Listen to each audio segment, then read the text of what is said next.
yang mengakui beliau berjumpa sama Jibril.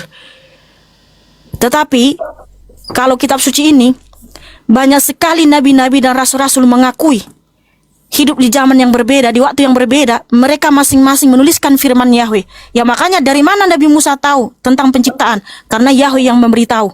Tapi dikonfirmasi nabi yang lain, Nabi Yeremia, Nabi Yesaya, bahwa Yahweh sang pencipta. Karena apa? Yahweh juga datang menjumpai nabi-nabi tersebut. Makanya mohon maaf saudaraku, kalau betul isi kitab kalian tidak mengambil dari sini, dari kitab Torah, Zabur dan Injil, lalu kenapa ada kisah Musa dalam kitab kalian? Kenapa ada kisah Yunus dalam kitab kalian? Sementara kisah itu semua sudah ada di sini.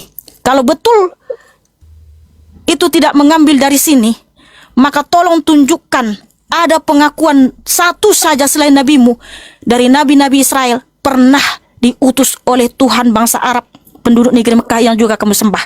Satu saja saudaraku untuk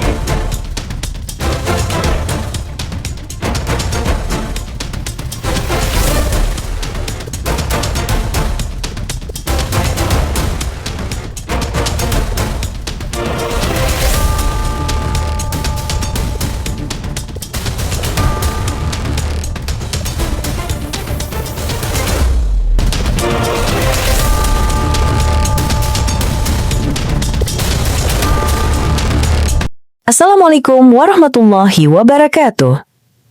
Selamat datang di channel Tanya Jawab Iman, tempat di mana Islam dan Kristen bertemu dalam ruang diskusi dan debat. Di sini, setiap argumen akan diuji dengan dalil, logika, dan kejujuran berpikir. Para apologet Islam akan menjelaskan kebenaran agama Islam dengan hujah yang kuat, sementara pihak Kristen akan bertanya dan berusaha mempertahankan keyakinannya dengan cara mereka. Ini bukan sekedar diskusi dan debatan, melainkan pembelajaran iman dan logika yang membuka mata kita tentang siapa Tuhan sebenarnya dan bagaimana manusia memahami wahyunya. Nah, singkat kata, mari kita lihat video sekarang. jangan kasar-kasar ya. Iya. Iya. Jangan kasar-kasar dong. Iya, jangan kasar-kasar loading Iya, ini tadi malam diskusi-diskusi saya nonton, aja Mbak. gitu loh. Diskusi tadi aja. malam Heeh. saya nonton Mbak loading sama Mami karena itu kasar ini Mbak abang-abang loading ini. Iya, nggak boleh kasar. Ya, oke ya. Oke Bang ya, terima kasih Bang. Kita ganti dulu sama yang lain yang game batik ya. Tetap semangat saudaraku. Hah? Enggak Bang Ikana. Saya ini Dia tuh senang sama udah lah Mikana. Ya mau Jangan nanya gitu, apa? Ya udah mau Bang. nanya apa? Kalau begitu mau nanya apa? Ya udah sama itu batik dulu aku. Ya. Mau Oke. skincarean si Nora. Mbak Nora Ya, ini apa mau ditanya? Islam atau Apa mau Kristen? ditanya? Mbak Nora ini Kristen apa Islam? Islam lah. Oke. Pertanyaan saya tadi, kalau memang Tuhan Yesua itu tidak ada yang setara dalam segi apapun, hal apapun, saya pengen tanya, Yesua itu dilahirkan atau tidak? Inkarnenya yang dilahirkan saudaraku ya, inkarnenya. Ketika dia Kan datang berarti- berkenosis. Namanya itu dilahirkan kan ya? Iya, inkarnenya dilahirkan. Iya kan, bahasanya dilahirkan. Iya. Ketika datang ke dunia dilahirkan. Iya. Untuk menggenapi nubuatan di dilahirkan. Kejadian 3 ayat 15. Berarti kalau dilahirkan ada bahasa atau kalimat dilahirkan setara dong sama saya. Saya juga dilahirkan. Baik. Kalau begitu Apakah saya mau tanya itu- sama kamu. Jangankan kamu. Tuhanmu bisa nggak datang ke dunia melalui proses kelahiran? Bisa? Loh gini, kalau Tuhan saya memang seperti itu, saya jawab. Enggak bisa, Kalau nggak memang- bisa nggak Tuhanmu datang ke dunia melalui proses kelahiran? Bisa? Atau oke nggak bisa Bisa jawab? semua, bisa semua. Udah pernah ada buktinya? Udah pernah? Kalau memang Tuhan saya itu bisa dilahirkan, Oke, bisa ini, bisa ini. nggak usah lah ke situ dulu, nggak usah ke situ Bentar dulu. Ini saya dulu, tanya, saya mau jawab. Tuhanmu pernah nggak menjumpai umatnya? Minimal 2 orang supaya kesaksiannya sah.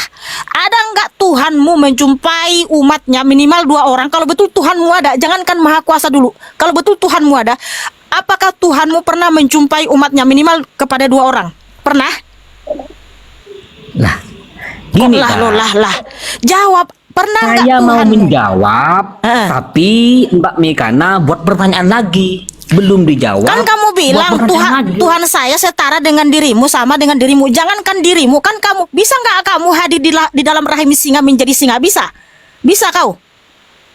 Siapa Bisa saya? nggak kau? Ah, bisa. Ya nggak bisa kalau saya. Ya udah, kamu udah nggak bisa lagi mau menyamakan Tuhan Yesus masih dengan dirimu. Ya, pergilah dan jangan berbuat dosa Berarti lagi. Tuhan Anda Yesua itu sama dong sama. Yesus masih adalah Tuhan yang datang ke dunia melalui proses kelahiran untuk menggenapi Kejadian 3 ayat 15. Jangankan kamu saudaraku, Tuhanmu aja pernah nggak? Jangankan kemahakuasaannya, pernah nggak dia menjumpai umatnya minimal 2 orang? Kalau betul Tuhanmu ada. Emangnya kamu bisa hadir di dalam rahim singa menjadi singa, tapi kamu tetap juga manusia? Ya nggak bisa lah. Hanya Tuhan yang bisa seperti itu.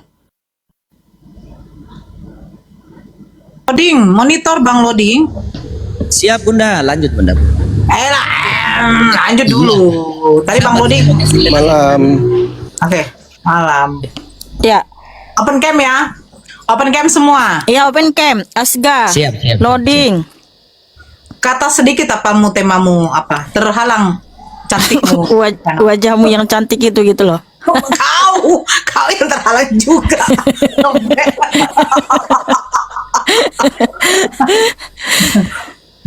Ya, Asga loading. Kalau nggak loading nanti aja naiknya. Oh ya. Jangan. Kau udah tahu dapat Jangan, kita Si Asga, Kalau si Asga. kalau harus nurunin salah satu saya aja turunin. Gak apa-apa. Ya udah turun aja dulu Asga, Asga turun aja dulu ya. Iya, nggak apa-apa. Kalau nggak buka Nggak kamera usah. turun aja. Ya, ini buka kamera. Oh ya udah buka kamera. Ya udah buka kamera. Kau nggak tahu dia pemancing cewek-cewek cantik yang di bawah. Saya lihat si Asga ini ternyata ikut apa? Apa itu yang Bunda nyanyi? Korla. Apa? Ikut audisinya Iya. Bunda Korla ya. Wih, Bunda Korla aja demen sama si Asga ini loh. Ih. Oke teman-teman, kita akan lanjut diskusi yang tadi. Saya akan jawab ya pertanyaan Nora. Jadi gini saudaraku, firman Tuhan ini nggak perlu ditafsir, jangan ditafsir. Jadi kalau Nora bertanya, di mana kitab yang ditulis Nabi Musa? Loh, ini yang ditulis Nabi Musa cuman memang udah diterjemahkan. Tapi seluruh dunia kan tahu nih, seluruh dunia mengakui bahwa kitab Torah yaitu Kejadian, Keluaran, Imamat, Bilangan, Ulangan, 5 kitab Pentateuk itu ditulis oleh Nabi Musa. Dan juga kitab-kitab yang lain ditulis oleh nabi-nabi yang lain. Semua dunia mengakui itu kok. Jadi nggak usah ke situ dulu Nora. Ya, mana kitabnya Musa? Loh, udah jelas ini. Cuman ini terjemahan. Nah, kalau kamu mau cari original teksnya, saya bisa tunjukkan tapi yang bentuk digital. Saya sebenarnya mau beli kitab yang berbahasa Ibrani, original teks. Cuman di Indonesia ini kulihat belum menjual. Karena apa? Ada yang menjual, ada yang sudah berbahasa Ibrani. Kenapa saya nggak beli? Karena ada yang mau beliin saya kitab suci berbahasa Ibrani, cuman saya belum beli sampai sekarang. Karena apa?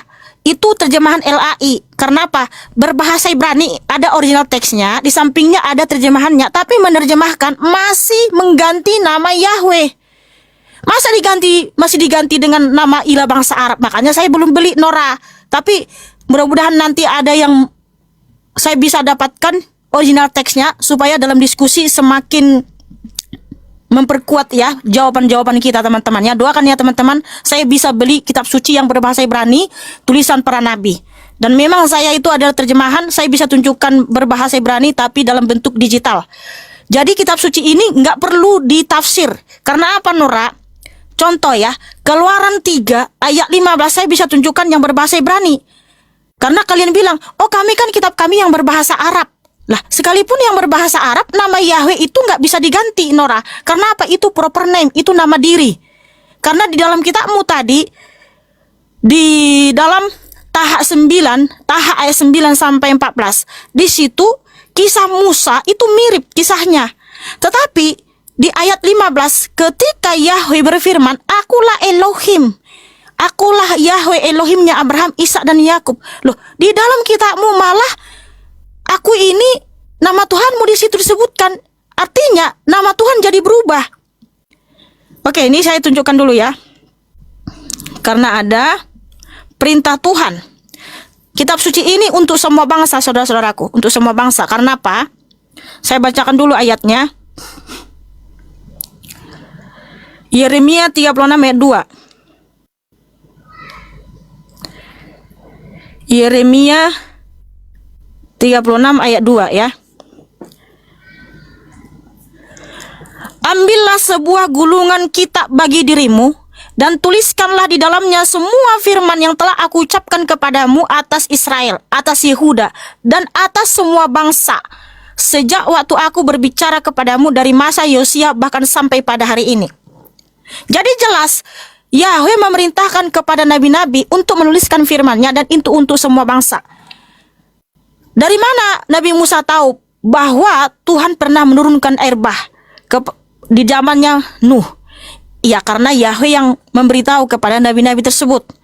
Begitu pula banyak nabi yang mengkonfirmasi. Karena apa? Yang berjumpa sama Yahweh ketika Yahweh datang menjumpai umatnya, bukan hanya kepada satu nabi, tapi banyak nabi.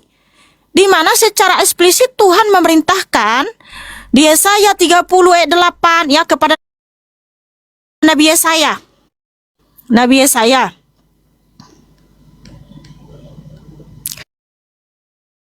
Nabi Yesaya yaitu Yesaya 30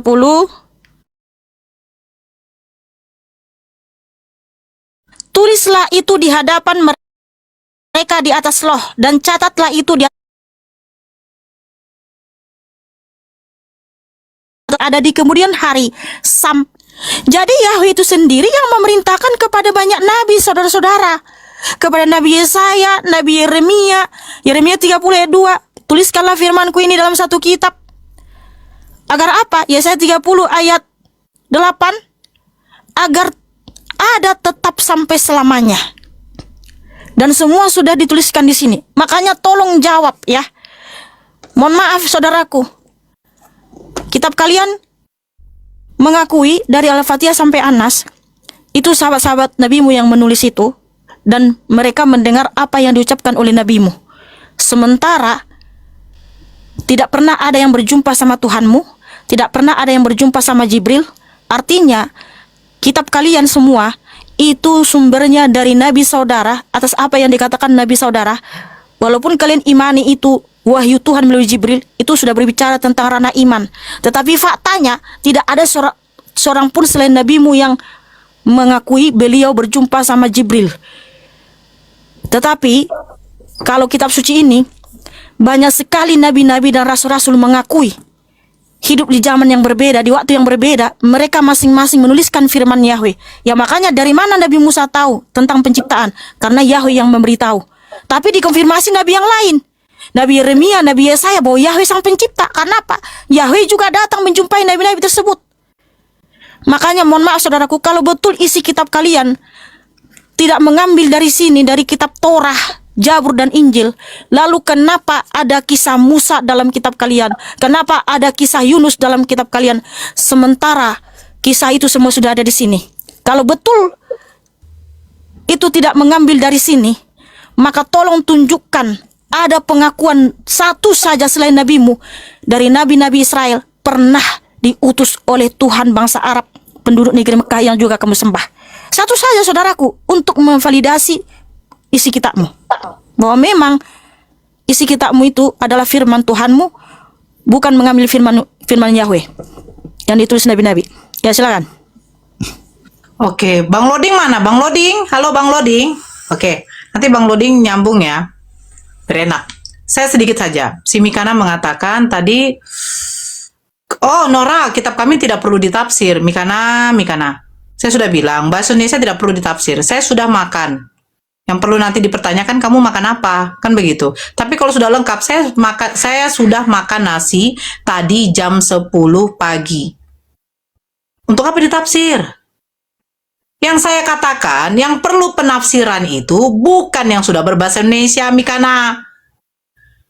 Saya sudah katakan tadi sama kamu, original kitab Tanakh, ya, Tanakh dengan Torah itu kan berbeda. Tanakh itu mencakup 20 lebih kitab. Sementara kalau Torah itu hanya 5 kitab. Betul kan? Nah, itu kitab Tanakh itu untuk menafsirkan, ya, mengartikan dia dari bahasa Ibrani ke bahasa Indonesia, butuh yang namanya kitab tafsir, Mikana.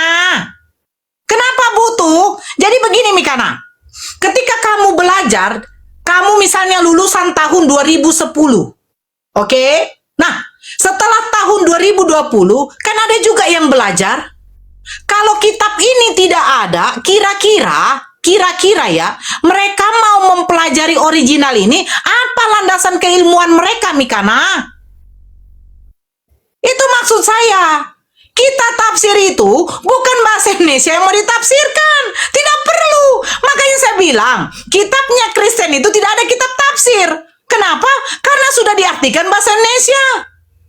Nah, kitab Tanakh itu yang ada kitab tafsirnya. Makanya saya bilang salah satunya adalah Talmud. Tanakh itu kan 20 lebih kitab para nabi. Sementara Torah cuma 5 kitab. Itu yang ditulis oleh Musa. Jadi untuk apa bahasa Indonesia mau ditafsirkan? Makanya saya bilang, kalau memang kamu minta catatan, tapi kamu sudah mengakui. Dari mana bisa Musa menuliskan kejadian Nuh, kejadian Lut? Ternyata juga Elohim yang memberitahu. Jadi apa bedanya dengan Nabi Muhammad SAW? Terus katanya, di mana Nora, nabi-nabi membenarkan bahwa nabi kalian itu menerima wahyu? Ataupun Jibril pernah berjumpa dengan Nabi Muhammad, atau katanya bahwa yang diceritakan, yang disampaikan oleh Tuhan kamu itu betul. Nabi mana yang membenarkan? Mikana, di dalam Islam, Nabi Isa ketika dia hendak disalibkan, digantikan, diserupakan dengan beliau, diangkat oleh Allah, ada yang namanya zaman Fatroh. Apa itu zaman Fatroh? Zaman yang dimana setelah Nabi Isa diangkat tidak ada Nabi. Selama berapa tahun? 600 tahun. Makanya kalau kau mengatakan Nabi, siapa yang membenarkan Nabi Muhammad bertemu dengan Jibril? Nabi siapa yang membenarkan bahwa Nabi Muhammad menerima wahyu seperti ini? Sementara Nabi kami membenarkan. Mikana, kami akui Nabi yang paling banyak diutus oleh Allah itu kepada Bani Israel. Karena apa? Karena terkenal dengan tegar tengkok. Tapi kami cukup mengimani. Bukan berarti kami harus mengikuti. Oh, Nabi Musa, dia punya hukum Taurat kepada Bani Israel. Jangan kau memakan unta. Tidak berlaku lagi semenjak datangnya Nabi Muhammad SAW. Makanya saya katakan, Nabi Muhammad SAW itu membawa risalah baru. Apa yang tidak berubah? Yang tidak berubah dari nabi-nabi terdahulu sampai kepada Nabi Muhammad, yaitu ajaran tauhid, menyembah kepada satu Tuhan. Itu tidak akan pernah berubah. Mulai dari Nabi Adam sampai Nabi penutup Nabi Muhammad SAW mengajarkan ajaran tauhid. Terus yang berbeda itu apa, Nora? Yang berbeda itu aturan hukumnya. Bahkan di zaman dahulu ada perkawinan incest. Ada, dibenarkan itu. Tidak masalah. Terus datang syariat baru yang dibawa Nabi Muhammad SAW, sudah ada namanya aturan hukum. Makanya kalau di dalam kami fikih pernikahan, diharamkan bagi kamu menikahi ibu kandungmu, saudara-saudara kandungmu. Kalau kamu bertanya Nabi mana yang membenarkan Nabi Muhammad pernah bertemu dengan Jibril, saya sudah kasih tahu sama kau. Nabi penutup yang diutus oleh Allah hanyalah Nabi Muhammad SAW. Ketika Nabi Isa terangkat naik ke hadirat Allah, tidak ada yang nabi lagi. Siapa nabi lagi berikut? Paulus. Hey, Paulus saja ya tidak pernah melihat sosok Yesus, tapi dia mengaku dia adalah utusan. Tidak pernah dia bertemu dengan Bapa, yang dia bertemu dengan Yesus. Kata dia. Tapi nggak usah kita kaji ke situ kan begitu. Nah, yang saya pertegaskan di sini, satu, apa itu? Karena tadi kita yang berdiskusi itu. Yang namanya kitab tafsir itu bukan menafsirkan bahasa Indonesia. Tetapi dari original ke bahasa Indonesia butuh yang namanya landasan ilmu. Di dalam Islam setidaknya ada 15 ilmu untuk menafsirkan Al-Quran. Nah, kalau untuk menafsirkan kitab tanah yang terdiri dari 20 lebih kitab, ya, para nabi, kitab tafsir itu harus ada, karena kamu pikir kayak I like you, terus kamu mengatakan aku suka kamu, tulis aku suka kamu. Jadi apa guna yang namanya future tense, past tense, ada verb, ada apa-apanya semua? Apa gunanya itu? Nah, seperti itu juga kitab tanah. Ada kitab tafsirnya. Yang kedua, ya, tidak ada, kalau kamu meminta sampai jenggotan pun, kami tidak akan pernah mengatakan ada nabi yang membenarkan bahwa Nabi Muhammad bertemu dengan malaikat Jibril. Tidak bisa, karena Nabi Muhammad adalah nabi penutup. Setelah Nabi Isa terangkat, ada namanya zaman Fatroh, yang dimana 600 tahun itu tidak ada nabi dan rasul yang diutus oleh Allah lagi. Jadi, Mikana, ya, kalau kamu memang meragukan apa yang ada di dalam Al-Quran ataupun kenabian dari Nabi Muhammad SAW, itu hak kamu. Karena sudah dikatakan di dalam Al-Quran, orang-orang seperti kalian ini adalah orang-orang yang mengingkari Al-Quran. Makanya dari kemarin saya sudah bilang, kalau tidak percaya kamu dengan Al-Quran, kalian ditantang oleh Allah, carilah penolong-penolongmu yang bisa membuat satu surah, semisal Al-Quran itu. Tidak ada. Bahkan kitab tanah saja kalian tidak bisa kalian itu untuk membacanya, karena kalian nggak ada landasan ilmu di situ. Kan begitu. Jadi kalau kita membicarakan catatan Musa, toh juga Mikana sudah mengakui bahwa Musa ternyata mendapat juga cerita dari Elohim bahwa pernah terjadi kisahnya Nabi Nuh, Nabi Lut. Sama seperti kepada Nabi Muhammad SAW. Karena Nabi Muhammad SAW itu jarak kepada Nabi terdahulu itu sangat jauh, Mikana. Jadi dia tidak tahu apa-apa. Dia seorang yang ummi, buta huruf, tidak tahu membaca, tidak tahu menulis. Tapi kalian tuduh katanya Al-Quran itu hasil contekan. Satu saja nanti yang mau saya kasih tahu sama Mikana, ya. Apakah di dalam kitabnya kalian, Mikana, ada nggak tertulis bagaimana proses manusia itu membentuk yang namanya janin? Ada nggak tertulis bahwa di dalam Bible itu proses sperma membuahi sel telur terjadilah embrio? Ada nggak? Di Al-Quran ada. Nah, ini yang mau saya tahu, dari mana kedokteran itu bisa mempelajari sel telur bisa dibuahi dengan sel sperma baru terjadi embrio? Ada nggak proses seperti itu? Nggak ada kan di dalam Bible kalian? Sampai kalian mengatakan Al-Quran menyontek. Hanya menyontek kisah para nabi. Ya, orang Tuhannya sama kok, makanya ceritanya sama.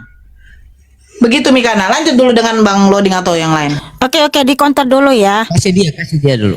Iya. Jadi apa yang saya tanyakan kan belum ada jawaban nih.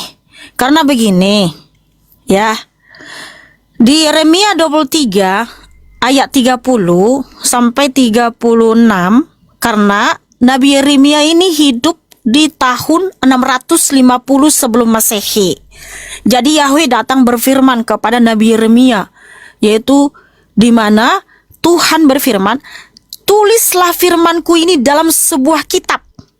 Yeremia 30 ayat 2. Dan Yahweh sudah menubuatkan nih bahwa akan ada yang mencuri firman-Nya, yaitu Yeremia 23 ayat 30 ya. Dengan demikian lihatlah aku menentang para nabi, firman Yahweh, yang mencuri firmanku masing-masing dari sesamanya. Ayat 36, maka kamu tidak akan mengingat lagi pesan Yahweh, karena bagi setiap orang perkataannya menjadi pesan ilahi, bahkan kamu telah memutarbalikkan firman Elohim yang hidup, Yahweh Zebaot Elohim kami. Nah, artinya begini, isi kitab saudara, di mana Al-Fatihah sampai An-Nas, kalau kita baca, di situ banyak sekali firman-firman yang pernah disampaikan Yahweh kepada nabi-nabi. Tapi Al-Fatihah sampai An-Nas, penulis kitabmu itu adalah sahabat-sahabat nabimu, di mana mereka menulis isi Quran tidak mendengar suara Jibril atau suara Tuhanmu, tetapi mendengar apa yang disampaikan oleh nabimu. Kalau kalian mengimani itu wahyu dari Tuhanmu melalui Jibril, itu berbicara ranah iman. Artinya para penulis kitabmu itu tidak mendengar suara Jibril atau suara Tuhanmu, tapi mendengar apa yang diucapkan oleh nabimu. Tetapi di dalam kitabmu banyak sekali tentang firman-firman Yahweh di situ kepada Musa, kepada Yunus, kepada Lut dan lain sebagainya. Tetapi bukan Yahweh lagi yang berfirman, tapi jadi ilah bangsa Arab penduduk negeri Mekah. Nah, pertanyaan saya, kalau benar kitabmu tidak mengambil isi kitab Tanak. Tanak itu kan akronim dari Torah, Nevi'im, Ketuvim yang ditulis oleh nabi-nabi. Kalau betul isi kitabmu tidak mengambil isi kitab Tanak tentang Musa, tentang Zakaria, tentang Yunus, tentang Lut, Sodom dan Gomora dan lain sebagainya, tolong tunjukkan di mana ada nabi-nabi tersebut mengakui diutus oleh ilah bangsa Arab penduduk negeri Mekah untuk memvalidasi bahwa kitabmu itu tidak mengambil isi kitab Tanak, bahwa memang para nabi tersebut itu memang diutus oleh ilah bangsa Arab penduduk negeri Mekah. Jadi di mana jawabannya, Nora? Kamu sibuk menafsir segala macam. Karena begini ya, firman Tuhan ini contoh Keluaran 3:15, ketika Yahweh berfirman, saya baca dulu ya, saya baca ayat 15. Ini nggak perlu ditafsir. Karena apa? Cukup diterjemahkan aja bahasa Indonesianya apa kan gitu. Keluaran 3:15. Keluaran 3 ayat 15. Sabar ya. Karena ini Keluaran 3 ini tentang Nabi Musa yang bertemu sama Yahweh di Gunung Horeb dalam rupa api, itu juga ada dalam Quran Taha 9-14. Tetapi di sini Yahweh yang berfirman, Keluaran 3:15, di sini Yahweh berfirman ya, dalam bahasa Ibrani-nya seperti ini. Ini tulisan Nabi Musa itu sendiri. Wa yomech out Elohim el Moseh kohtomach el bane Israel Yahweh Elohe abotokem Elohe Abraham Elohe Ishak Welohe Yaakov selahani alechem jasemi leolam wazeh jiki ledokdoh. Jadi ini nggak perlu ditafsir, cukup diterjemahkan aja apa yang tertulis, yaitu bunyinya seperti ini kalau dalam bahasa Indonesia. Dan Elohim berfirman lagi kepada Musa, katakan demikian kepada Bani Israel, Yahweh Elohim leluhurmu, Elohim Abraham, Elohim Ishak dan Elohim Yakub telah mengutus aku kepadamu. Itulah namaku untuk selama-lamanya dan itulah pengingat bagiku turun-temurun. Itulah terjemahannya yang benar. Nah begini Nora, kalau kamu bilang nabimu itu nabi penutup, loh, sejak kapan ada nabi-nabi diutus oleh Tuhanmu? Kalau memang ada nabi diutus oleh Tuhanmu, siapa dan di mana pengakuan dari nabi tersebut? Karena ini nabi-nabi dari Israel ini paham nggak sih kalian membedakan yang mana dari Tuhan, yang mana bukan? Karena begini, untuk membenarkan kesaksian mereka itu benar, harus ada lebih dari 2 atau 3, bahkan lebih dari 10 orang yang bersaksi tentang isi kitab ini, di mana mereka itu masing-masing mendengar suara Yahweh, berjumpa sama Yahweh karena Yahweh datang menjumpai nabi-nabi tersebut. Makanya tolong gini aja ya, tolong jawab pertanyaan saya. Kalau betul isi kitabmu itu Nora tidak mengambil isi kitab Tanak, lalu kenapa di dalam kitabmu ya ada di situ firman-firman Yahweh, bahwasanya ada Yahweh berfirman kepada Musa, kepada Yunus, kepada Lut, kepada Abraham dan lain sebagainya. Di mana ada tulisan-tulisan atau pengakuan nabi-nabi tersebut bahwa mereka pernah diutus oleh ilah bangsa Arab penduduk negeri Mekah yang juga kamu sembah? Kamu bisa tunjukkan nggak? Kalau kamu tidak bisa tunjukkan, lalu kenapa kamu begitu yakin bahwa ada nabi selain nabimu diutus oleh ilah bangsa Arab penduduk negeri Mekah? Silakan tunjukkan dalilnya. Loh, ini harus jelas saudaraku, supaya kita tahu nih kebenaran apa yang mau disampaikan oleh saudara muslim di sini. Kalau betul isi kitabmu itu tidak mengambil ayat-ayat firman Yahweh di dalam kitab Tanak, lalu kenapa firman-firman Yahweh kepada nabi-nabi di kitab Tanak itu ada dalam kitabmu, cuman diubah jadi ilah bangsa Arab yang berfirman? Padahal Nabi Musa menulis firman Yahweh berulang kali, yaitu di Ulangan 13 ayat 1 sampai 10, Ulangan 6 ayat 4 sampai 15, bahwa tidak boleh menyebut nama ilah bangsa-bangsa lain. Jangankan menyebut saja tidak boleh, yaitu Keluaran 23:13, Yahweh berfirman, dan dalam segala hal yang kufirmankan kepadamu, haruslah kamu waspada dan berawas-awas. Nama ilah-ilah lain janganlah itu keluar dari mulutmu. Keluaran 23:13, itu tulisan Nabi Musa. Bentar, sabar sedikit lagi ya. Tadi juga Nora panjang sekali bernarasi ya. Kemudian juga Ulangan 6 ayat 4, Sema Israel, Yahweh itu Elohim kita, Yahweh itu Echad. Kemudian di ayat 13-nya sampai 15, sebentar ya. Ulangan 6 ayat 13 sampai 15 ya. Engkau harus takut kepada Yahweh Elohimmu. Engkau harus beribadah kepada Dia dan engkau harus bersumpah demi namanya. Janganlah kamu mengikuti ilah-ilah lain dari antara ilah bangsa-bangsa yang ada di sekelilingmu. Sebab Yahweh Elohimmu adalah Elohim yang cemburu di tengah-tengahmu, supaya murka Yahweh Elohimmu tidak membakar dan membinasakan engkau dari muka bumi ini. Jadi nggak mungkin Nabi Musa jadi sembah ilah bangsa penduduk negeri Mekah. Karena mereka dilarang untuk menyembah ilah bangsa-bangsa lain. Nah, kalau semua ilah bangsa-bangsa lain berarti termasuk nama ilah bangsa Arab penduduk negeri Mekah, yaitu yang kamu sembah. Kalau kamu bilang Nora, ajarannya itu tetap sama, yaitu tauhid. Tauhid itu kan mengesahkan ilah bangsa Arab. Nabi Musa tidak pernah mengesahkan ilah bangsa Arab. Tetapi dia menulis firman Yahweh bahwa Yahweh itu Echad, tidak ada Elohim selain Dia, tidak ada Tuhan selain Dia. Yesaya 44:6 yang dikonfirmasi oleh Nabi Yesaya. Jadi kalau kamu bilang ajarannya sama tauhid, lah itu kalian kan hanya mengakui sendiri, klaim-klaim sendiri. Padahal faktanya tidak pernah Nabi Musa itu sembah ilah bangsa Arab penduduk negeri Mekah, bahkan dilarang. Kamu bilang lagi bahwa Rabi Saul tidak berjumpa sama Yahweh. Loh, ada saksinya. Rabi Saul aja diutus atau dipilih menjadi rasul itu melalui Ananias, Kisah Para Rasul 9. Saksinya ada, Ananias saksinya bahwa Rabi Saul dipilih menjadi rasul pilihan itu melalui Ananias, bukan Rabi Saul yang ngaku-ngaku sendiri. Artinya ada saksinya.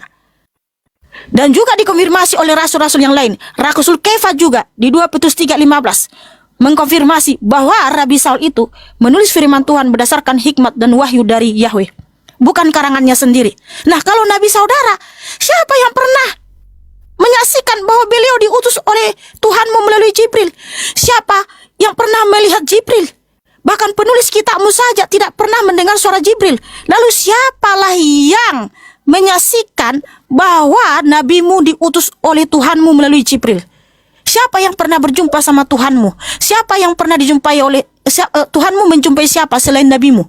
Karena kalau hanya keterangan dari satu orang itu layak dipertanyakan. Nah, tolong jawab tadi pertanyaan saya, kenapa isi kitabmu itu banyak sekali isinya sama di dalam Tanakh?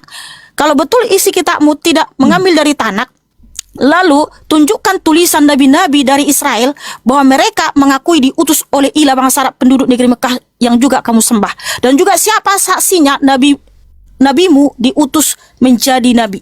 Siapa saksinya? Silakan. Oke, Mikana. Mikana nih selalu mengatakan tidak boleh kita menyebut nama ilah-ilah lain dari bangsa lain. Mikana lupa, Mikana bukan Israel, bukan Yahudi, tapi Mesianik. Ngapain kamu menyembah Yahweh? Yahweh itu hanya kepada Bani Israel. Kamu Mesianik. Sejak kapan Mesianik, ajaran Mesianik? Sejak kapan orang Yahudi menerima Yesua?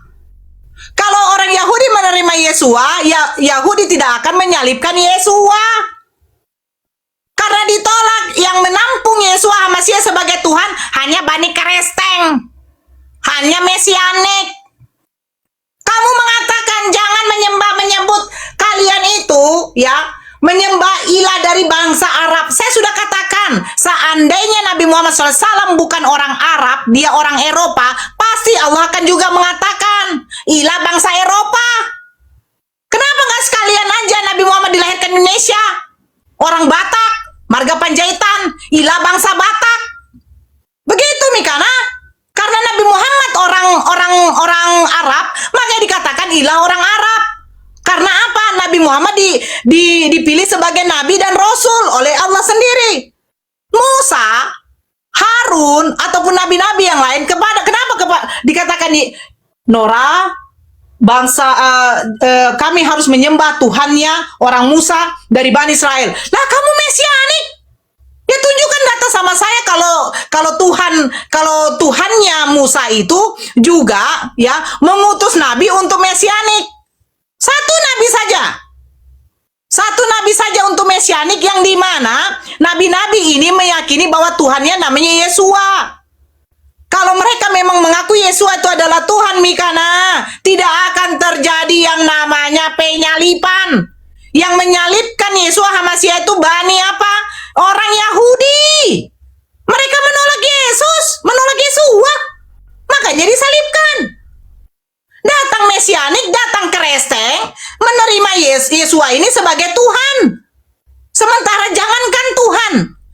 nabi saja dia ditolak, jangankan nabi, ya, yang mengangkat dia raja di atas segala raja saja tidak ada.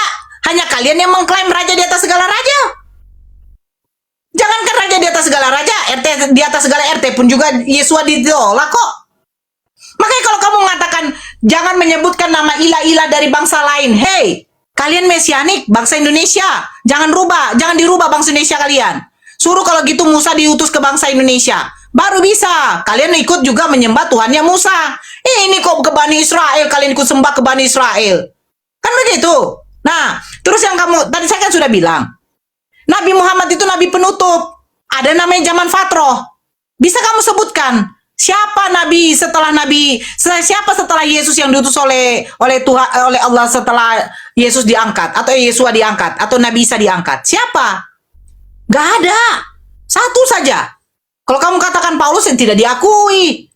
Orang tidak diakui kok. Jangankan Bapak Yesua saja tidak pernah bertemu dia, klaim dia saja dia katanya melihat cahaya kok. Saya pun juga bisa membilangkan Mikana tadi malam saya mimpi saya melihat cahaya.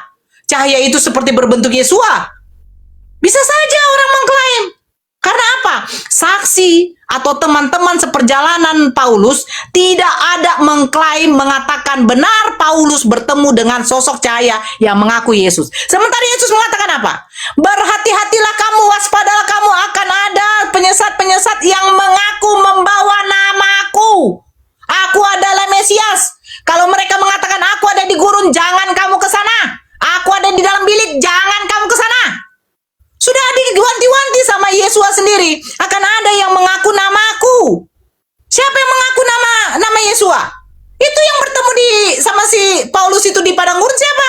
Ngaku-ngaku pula Yesua. Sejak kapan Yesua itu? Yesua sudah mengatakan apa? Aku pergi ke Bapakku dan akan datang dari surga ke dunia. Itu sama seperti bagaimana dia pergi, anak manusia turunnya juga menjadi anak manusia. Bukan berbentuk cahaya, Mikana. Gak ada berbentuk cahaya. Nah, terus yang berikutnya. Kamu bilang apa tadi? Nora, siapa yang menyaksikan Nabi Muhammad bertemu dengan malaikat Jibril? Mikana. Saya minta sama si Lukas. Lukas, kau mencatatkan Lukas 1 nomor 26 sampai 31. Lalu pada bulan yang ke-6 datang malaikat Gabriel memberitahukan kepada Maria, engkau akan melahirkan seorang anak laki-laki, hendaklah engkau menamai Yesua. Siapa saksinya, Mikana? Siapa yang melihat malaikat Gabriel berkata-kata, ngomong-ngomong, berbicara kepada Maria? Siapa saksinya? Suruh si Lukas tunjukkan. Siapa nama saksi yang mengatakan, yang melihat bahwa malaikat Gabriel bertemu dengan Maria? Kalau kamu meminta saksi, ada tercatat kok di dalam Bible kamu. Lukas 1 nomor 26 sampai 31. Maria kedatangan malaikat Gabriel. Salam wahai kamu Maria, diberkati engkau oleh Tuhanmu. Tidak ada saksinya, tiba-tiba Lukas mencatatkan. Tapi lupa Mikana. Di dalam Lukas 3 atau Lukas 1, ternyata Lukas ini mengumpulkan dari saksi-saksi, keterangan-keterangan, yang dimana saksi-saksi yang memberikan keterangan tentang penulisan-penulisan itu, tentang sejarah-sejarah itu, tidak diberitahukan Lukas siapakah yang memberitahukan nama yang menjadi saksi tentang sejarah kelahiran Yesus sampai kematian kebangkitan Yesus. Karena Lukas tidak pernah satu zaman dengan Yesus. Tidak pernah dia bertemu dengan Yesus. Yesua, bro. Iya, oke, Yesua. Sorry. Ya kan? Nah, kalau kau meminta saksi, ya, saya minta juga saksi. Lukas melihat, mencatatkan malaikat Gabriel datang kepada Maria. Dia akan melahirkan seorang anak laki. Dari mana tahu Lukas kalau malaikat Gabriel datang kepada Maria? Maria ngomong. Nah, kalau Maria ngomong bisa juga diklaim juga oleh Nabi saya. Malaikat Jibril datang kepada saya, menyampaikan wahyu, kiriman dari Allah. Ini wahyunya, isinya ini. Bisa juga dong. Kita harus compare begitu dong, Mikana. Jangan kamu mengatakan minta saksi Nabi Muhammad bertemu dengan Jibril, yang membenarkan bahwa Nabi Muhammad bertemu dengan Jibril. Saya juga minta saksi. Malaikat Gabriel bertemu dengan Maria, siapa saksinya? Kan begitu. Makanya kami katakan, Mikana, dalam surat Asy-Syura ayat 50 berapa itu yang saya pernah kasih tunjuk sama kau. Allah memberikan wahyu kepada utusannya Itu ada dua cara. Di belakang tabir, melalui tabir, kalau tidak dengan utusan malaikat. Malaikat yang penyampai wahyu disebut malaikat Jibril. Bahasa Ibrani adalah Gavriel. Jangan kau minta saksi. Kalau kau meminta saksi, orang yang mendengarkan suara Tuhan akan dikatakan juga seorang nabi. Hanya nabi dan rasul, hanya utusan Allah yang bisa mendengarkan suara Tuhan. Kalau kau meminta semua orang harus ada saksi-saksi, ya udah mereka jadi nabi juga dengan utusan. Simpel Mikana. Musa saja tidak ada saksi waktu dia berbicara kepada Elohimnya yang berbentuk matahari. Nggak ada saksinya. Tunjukkan satu sama saya saksinya. Nabi Nuh ketika menerima wahyu firman untuk membuatkan kapal bahtera. Siapa saksinya Nabi Nuh berbicara kepada Tuhannya? Nggak ada Mikana. Kalau mau minta Udah belum? saksi jangan saksi. Ya, itu saja. Kalau nanti lanjut sama PST lagi ya. Saya mau dulu. Oke, sebentar ya. Jadi gini ya, kita counter dulu nih. Barakallah abang yang ngasih paus. Ya. Rekam. Ya kan, barakallah abang yang ngasih paus. Ya. Ada di YouTube kok ini, disambungkan ke YouTube. Oke, teman-teman ya. Jadi apa yang saya tanyakan memang tidak bisa dijawab sama mereka ini. Pertanyaan saya tadi di mana di Yeremia 23 ayat 30 sampai 36. Di situ Yahweh menubuatkan akan ada yang mencuri firman-Nya dari sesama ya, di mana akan diputar balik dan segala macam. Itu ditulis oleh Nabi Yeremia di tahun 600-an sebelum Masehi, dan Tuhan itu sendiri yang menjumpai Nabi Yeremia sehingga itu ditulis. Nah, kemudian Sinora tidak bisa menjawab kalau betul isi kitabmu tidak mengambil isi kitab Tanak tentang Nabi Musa, Nabi Yunus, Nabi Zakaria, nabi-nabi yang lain, karena itu ada dalam kitabmu loh, ya. Tetapi yang diubah apa? Jadi ilah bangsa Arab penduduk negeri Mekah yang berfirman, padahal itu adalah yang berfirman kepada nabi-nabi itu adalah Yahweh.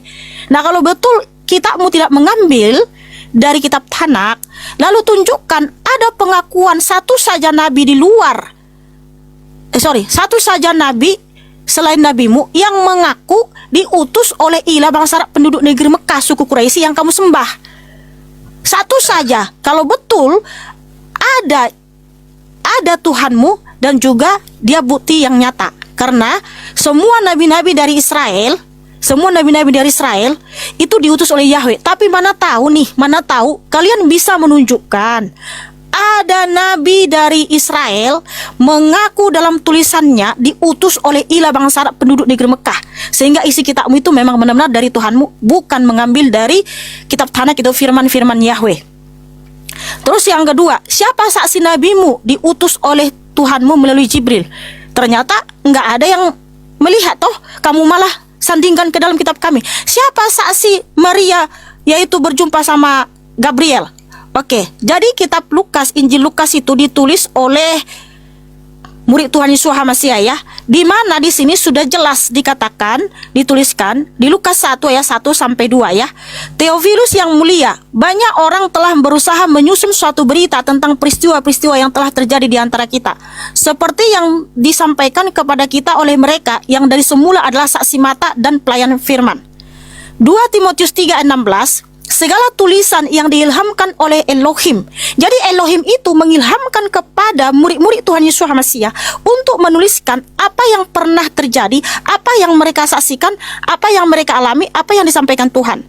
Jadi murid Tuhan Yesus HaMasiah itu Luka itu menuliskan firman Tuhan dan juga berdasarkan para saksi. Nah, artinya perawan Miriam itu memberitahu kepada Rasul Luka. Juga Imam Zakaria, yang dimana Gabriel itu menjumpai Imam Zakaria menjumpai perawan Miriam, menjumpai Daniel juga. Jadi ada 3 orang nih yang memberi kesaksian bahwa malaikat Gabriel pernah datang menjumpai mereka, yaitu Imam Zakaria, kemudian juga perawan Miriam dan juga Nabi Daniel, yaitu dimana di sini. Sebentar ya. Kalau kita berdasarkan dalil, saudaraku, Daniel 8 ayat 16, Daniel 9 21, di sini Nabi Daniel bersaksi dia bertemu dengan Gabriel. Dan Gabriel lah yang memberikan penjelasan tentang penglihatan-penglihatan yang telah dinubuatkan kepada Nabi Daniel. Dan juga kepada Imam Zakaria. Ketika Imam Zakaria masuk ke bait suci, Gabriel datang menjumpai Imam Zakaria sehingga istrinya Elizabeth mengandung di masa tuanya, padahal sebelumnya mandul. Kemudian juga malaikat Gabriel datang menjumpai perawan Miriam. Nah, artinya orang-orang tersebut, Imam Zakaria, perawan Miriam, itu memberitahu kepada Rabi Lukas sehingga ditulis, ya. Itulah buktinya banyak saksi mata. Nah, sedangkan di dalam imanmu, siapa yang pernah menyaksikan, siapa yang pernah berjumpa sama Jibril selain nabimu? Kalau betul Jibril itu pernah datang menjumpai nabimu. Kemudian gini ya, Nora, kamu bilang bahwa Rabi Saul itu tidak berjumpa sama Tuhan. Bukti kalau Rabi Saul itu berjumpa sama Tuhan, tadi kan saya sudah kasih tahu saksinya di Kisah Para Rasul 9. Ketika Rabi Saul dipilih juga menjadi rasul, itu berdasarkan melalui Ananias. Jadi Tuhan Yesus HaMasiah datang kepada Ananias di Kisah Para Rasul 9, bahwa dia akan memilih Rasul Paulus menjadi rasul pilihan. Kemudian juga Rasul Kefa mengkonfirmasi bahwa Rabi Saul itu menerima wahyu dari Tuhan. 2 Petrus 3 ayat 15. Dan buktinya juga ini ya teman-teman. Bukti kalau Rasul Paulus itu diutus Tuhan. Apa itu? Kisah Para Rasul 20. Dia bisa membangkitkan orang mati. Tepuk tangan dulu. Karena gini ya, tidak ada yang bisa membangkitkan orang mati selain Sang Pencipta. Dan itu diberikan kuasa kepada Rabi Saul untuk membangkitkan orang metong. Di mana waktu Rabi Saul mengajar, ada anak muda yang jatuh dari soto lalu meninggoy. Tetapi Rabi Saul membangkitkan orang muda ini karena apa? Atas kuasa Yeshua HaMasiah. Rasul Kefa, Kisah Para Rasul 9, bisa menyembuhkan orang sakit, bisa membangkitkan orang mati, yaitu Tabita. Itulah buktinya kalau mereka itu diutus oleh Tuhan yang Maha Kuasa, bukan berdasarkan halusinasi atau hayalan. Kenapa Rabi Saul bisa membangkitkan orang mati, teman-teman? Kenapa Rasul Kefa bisa membangkitkan orang mati? Karena mereka betul-betul diutus oleh Yahweh Yeshua HaMasiah. Karena yang bisa membangkitkan orang mati itu hanya Sang Pencipta. Tuhan-Tuhan palsu nggak bisa. Ilah-ilah palsu nggak bisa, saudaraku. Karena apa? Pemilik kehidupan itu yang berkuasa atas kematian dan kehidupan hanyalah Yahweh Yeshua HaMasiah. Nah, kalau kamu bilang, Nora, emang ada Tuhan kalian mengutus apa? Tuhan kalian mengajarkan mesianik? Itu tadi ya pertanyaannya ya. Jadi gini, 1 Petrus 4 ayat 16. Di situ firman Tuhan ya tertulis seperti ini. Jadi mesianik dan Kristen itu sebutan, teman-teman. Itu bukan agama. Itu sebutan. 1 Petrus 4 ayat 16 ya. Tetapi jika ia menderita sebagai orang Kristen, maka janganlah ia malu, melainkan hendaklah memuliakan Elohim di dalam perkara itu. Kata Kristen di sini diterjemahkan dari bahasa Yunani yaitu Kristianos. Nah, Kristianos itu diterjemahkan dari bahasa Ibrani yaitu Mesihim. Mesihim itu artinya pengikut Yahweh Yeshua HaMasiah. Nah, kalau Kristen itu artinya pengikut Tuhan Yesus Kristus. Tuhan Yesus Kristus itu diterjemahkan dari bahasa Yunani Kurios Yesus Kristus. Tetapi kalau kita baca nama yang asli, nama yang sebenarnya Kurios Yesus Kristus, itu diterjemahkan dari nama aslinya yaitu Yahweh Yeshua HaMasiah. Jadi siapapun yang percaya dan menyembah Yahweh Yeshua HaMasiah, maka dia disebut Mesihim atau Mesianik. Karena itu sebutan bagi penyembah Yahweh Yeshua HaMasiah. Nah, ketika Yahweh datang ke dunia, Yohanes 1 ayat 1 sampai 14, memang ada umatnya yang tidak mengenalnya, yaitu Yohanes 1 ayat 10, Yohanes 1 ayat 11, bahwa ketika Sang Pencipta datang ke dunia, ada yang tidak mengenalnya dan tidak menerimanya. Dan itu memang digenapi oleh orang Farisi yang arogan, yang menyalibkan Tuhan Yesus HaMasiah. Tapi kan nggak semua. Ada juga para rasul. Rasul-rasul itu bangsa mana? Itu bukan orang Indonesia, bukan orang Arab, itu Aritonang. Para rasul itu orang Yahudi. Mereka itu orang Israel, Aritonang. Di mana mereka lah yang percaya kepada Tuhan Yesus HaMasiah. Dia adalah Yahweh yang Echad. Sehingga mereka dipilih menjadi rasul. Kemudian mereka diutus ke banyak bangsa-bangsa untuk memberitakan nama Yahweh Yeshua HaMasiah, Sang Pencipta, Sang Juru Selamat. Jadi nggak semua orang Yahudi menolak. Ada juga yang percaya, yaitu para rasul. Para rasul itu semua orang Yahudi itu. 12 murid Tuhan Yesus HaMasiah, kemudian juga Rabi Saul 13. Itu semua orang Yahudi, orang Israel, itu Nora, itu bukan orang Amerika. Dan bukti kalau mereka itu diutus oleh Tuhan dari perbuatan mereka yang ajaib dan dahsyat, membangkitkan orang mati tadi, ya. Itulah buktinya mereka diutus oleh Tuhan. Nah, sedangkan nabimu, siapa saksinya? Siapa saksi nabimu pernah berjumpa sama Jibril? Atau paling tidak siapa yang pernah jumpa sama Jibril? Siapa yang pernah jumpa sama Jibril selain nabimu? Dan juga tadi ya, sudah berulang kali disampaikan, Galatia 1 ayat 17 sampai 18. Rabi Saul itu sudah pergi ke Arab. Dia sudah memberitakan Injil ke Arab, Nora. Artinya sudah banyak orang Arab yang tahu tentang Nabi Musa membelah laut, tentang Yunus dalam perut ikan. Di mana tadi kamu mengakui isi Quranmu itu cerita-cerita.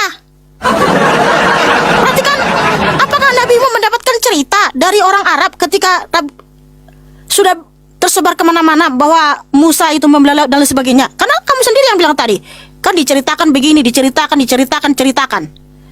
Oke, tolong jawab ya kalian bertiga ya saudaraku. Siapa saksi nabimu? Si Asga nggak usah, berdua aja si Asga. Siapa saksi nabimu dipilih menjadi nabi, atau siapa yang pernah jumpa sama Jibril? Kalau betul nabimu pernah berjumpa sama Jibril dan Jibril itu ada diutus oleh sesembahanmu, silakan. Saya sedikit ya, Bang Loding nanti masuk ya, Bang Loding masuk. Oke. Lukas 1 tadi dibaca sama si Mikana begini. Nomor 2, seperti yang disampaikan kepada kita oleh mereka yang dari semula adalah saksi mata dan pelayan firman. Adakah di sini yang bisa menjelaskan catatan kaki kitab kalian siapa saksi yang mengatakan saksi mata dan pelayan firman, namanya siapa yang memberitahukan kepada Lukas? Saya bisa juga mengatakan begini, contoh. Mikana, ada orang bilang katanya kalau kau mencuri di rumah itu. Terus apakah langsung kau terima? Kau percaya? Tidak mungkin, Mikana. Siapa Nora? Siapa yang kasih tahu? Namanya, ini dikatakan di sini, saksi mata dan pelayan firman. Sebagai narasumbernya si Lukas. Siapa nama saksi matanya? Pelayan firman itu siapa namanya? Harus jelas dong. Kalau masuk ke pengadilan ini dia sudah kena. Ini namanya apa? Fitnah, penipuan.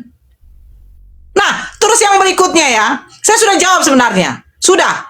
Kalau begitu, kalau Mikana juga tidak bisa menunjukkan siapa nama menjadi saksi mata yang dikatakan oleh Lukas, ya, berarti ada kebohongan dong. Kalau ternyata malaikat Gabriel sebenarnya tidak jumpa dengan Bunda Maria, karena tidak ada saksi juga. Saya minta juga saksi, ya kan? Nah, terus tadi Mikana bilang apa tuh? Bilang apa tadi kok Mikana? Kalau betul nabimu itu jumpa sama Jibril, Bukan yang itu. Sudah. Apa? Saya sudah jawab itu. Saya sudah jawab. Yang berikutnya tadi. Saya karena lihat si BST loading jadi lupa saya lihat ya. Gini, Yeremia 23 ayat 30 sampai 36. Yahweh Elohim sudah menubuatkan akan ada yang mencuri firman-Nya, lalu diputar balik. Nah, kalau kita baca isi kitabmu, di mana isi kitabmu itu banyak sekali mirip isinya di dalam kitab suci ini tentang kisah Nabi Musa, Bukan Yunus itu. dan Ada lagi sebagainya. tadi satu. Itulah makanya saya tidak bisa konsen Ya, lagi. itu nggak bisa kamu jawab. Kenapa? Saya sudah katakan. Kalau betul kitabmu tidak mengambil dari kitab Tanak, di mana ada pengakuan nabi-nabi tersebut, mereka itu diutus oleh ilah bangsa Arab penduduk ini negeri ya. Mekah. Oke, ini ya. Sebentar ya. Nih. Kamu buka di dalam surat Nuh ayat 1 sampai 2. Coba buka. Allah mengutus Nabi Nuh. Surat Oke, Al-Anbiya bentar dulu, baca dulu. Nuh berapa? ayat 1 sampai 2. Nuh.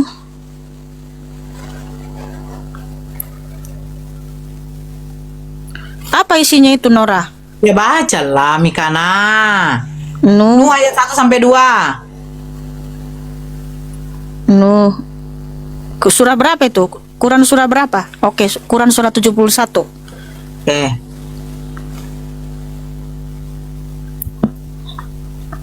Coba baca. Kamu aja yang baca. Mikana. Nuh 1 sampai 2 ya. Oke.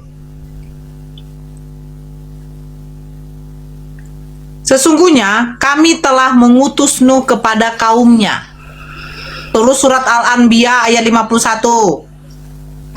Al-Anbiya 51. Sungguh kami benar-benar telah menganugerahkan kepada Ibrahim petunjuk sebelum Musa dan Harun, dan kami telah mengetahui dirinya. Berarti Allah mengutus Nabi Ibrahim. Sudah? Terus di dalam Ibrahim Al-Anbiya 51 Allah mengutus Ibrahim. Surah Ibrahim ayat 5 Allah mengutus Musa. Sudah ya? Itu ada beberapa ya. Kayaknya saya rasa sudah cukup. ini Nuh ayat 1 sampai 2, Al-Anbiya, Ibrahim dan segala macam itu tulisan nabi-nabi dari Israel. Itu pengakuan dari nabi-nabi Israel. Kalau begitu, ceritanya Nabi Nuh, coba tolong tunjukkan di mana catatannya.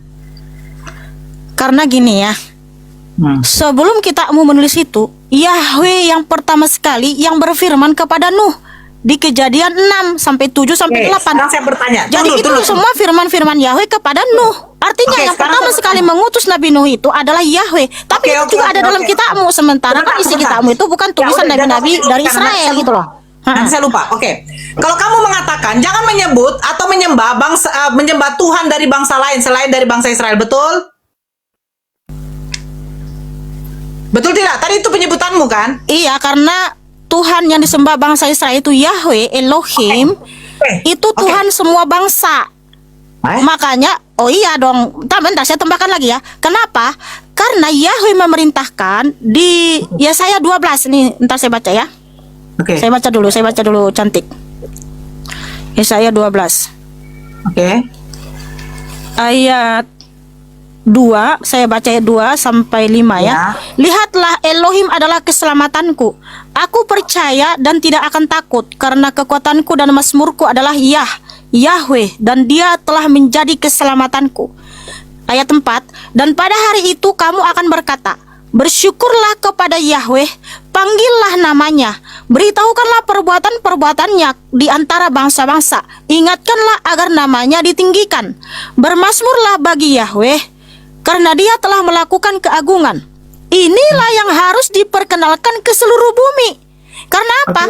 Yahweh itulah Elohim semesta alam. Yesaya 44 ayat 6. Nanti jadi lupa Bukan saya, hanya Mikana. untuk orang Israel gitu loh. Oke, Mikana, saya jadi lupa nanti. Oke, berarti ketika Yahweh berfirman kepada Musa, kepada nabi-nabi yang lain, Musa, Harun, Daud, itu menggunakan bahasa kaumnya. Kamu terima tidak dulu?